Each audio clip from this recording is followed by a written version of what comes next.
the country right now is we live in different realities. That's right. I live in a reality where I know I do not have the same opportunity as you.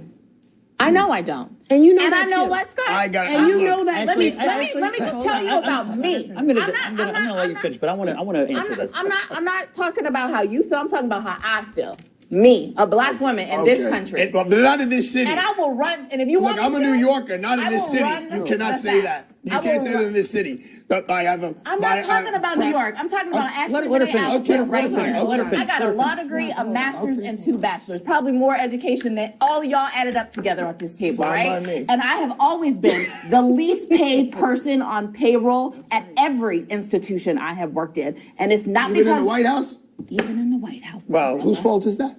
I don't think you worked for George W. or Trump. Well, guess what happened when I was there? DEI. Scott. Look. I'm head Scott. Look, You're my friend. I respect you tremendously. I think you're probably the smartest operative in the Democratic Party, and they should listen to you more. That's number one. Number two, you and I share a comparable background. We're both from the Midwest. We both come from middle-class families, lower middle-class families maybe. I actually think we share a lot of similarities in our journey. But I think you made it, and you are the most respected voice often at every room or every table you're in, not because of anything other than your talent and your work ethic. And that's all anybody ever is asking for, is for people with talent and work ethic to make it.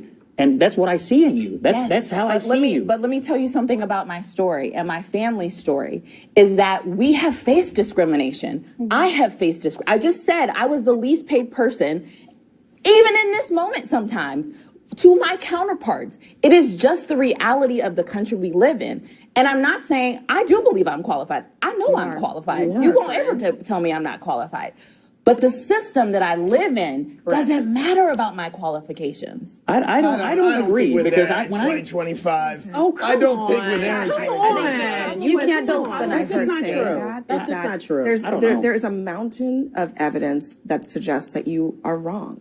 Okay, let's just take Ashley. I'm a New Yorker, so I'm jaded. I am the Attorney General is a black woman. The mayor's a black man. The head of the Senate is a black man. Okay, New York is a small representation. Well, small. The New York is United not that States small. of America. Politics. Let me talk about every judge I appear before is either a woman or a person of color. Ashley just gave an anecdote, but the numbers also show black women are one of the most educated demographics in this country and one of the least paid. Why would that make any sense? Why would that make any sense? And don't talk to me about the judges you stand before. Talk to me about the theory. Hold on. Talk to me about the world in which we live in. And let's look at the United States Supreme Court. How could you say we're not going to look at that from the top to the bottom? And I'm talking about the legal system. New York is a more progressive. And we just got a black woman. Hold up. Let me. We just got a black woman on the board. You had a black man from the 70s. You brought up the Supreme Court. Or the 60s. One. Did you know, Arthur, that there are hold on. What percentage of it does it represent the United States of America? Why does it matter? So we got to go by numbers. Why is it so hard? So we got to acknowledge what she just said. Why is it just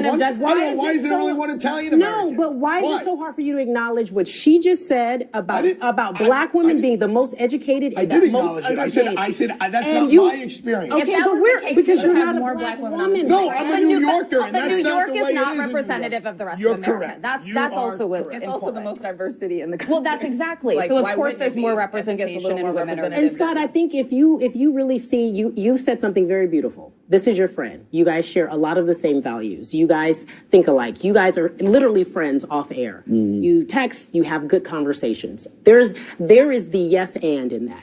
There is something that says to me that you know what she's saying is true. You think she's smart. You know that she's smart. She's more educated than mostly everyone at this table. And so what she's saying isn't a lie. What she's saying is a real life experience. And so why is it so hard to understand why something like diversity, equity, inclusion needs to be a part of what we do in a system that never even acknowledged a group of people, never saw us as a human commodity, just literally never noticed who we were. And now here we are years later asking for some simple rights, some simple civility. She's asking to be paid like you get paid. She's asking to be acknowledged like you get acknowledged. And she knows that that is not the case because she is a black woman. She had a high-ranking position in the White House of the United States of America. Dear friend, she is one of the most celebrated political operatives in the country. There's a Do you know how hard I had to work to get that? Do you know how hard? Do you know? Man, what's good? It's your boy Quay Price back at it again, man. Definitely check us out every Wednesday night on Candid Convos live on YouTube. I know a lot of folks is pissed off with the current administration. A lot of folks pissed off with the current president. But what I will say, and I'm definitely saying this to my people, man, get out your feelings and take advantage of the situation. Yeah, the current administration, man, they good for business. They are good for income generation. They are good for investments, you name it. So, man, take advantage of the opportunity, man. If you've been thinking about, you know what I'm saying, jumping into some cryptocurrencies, do it.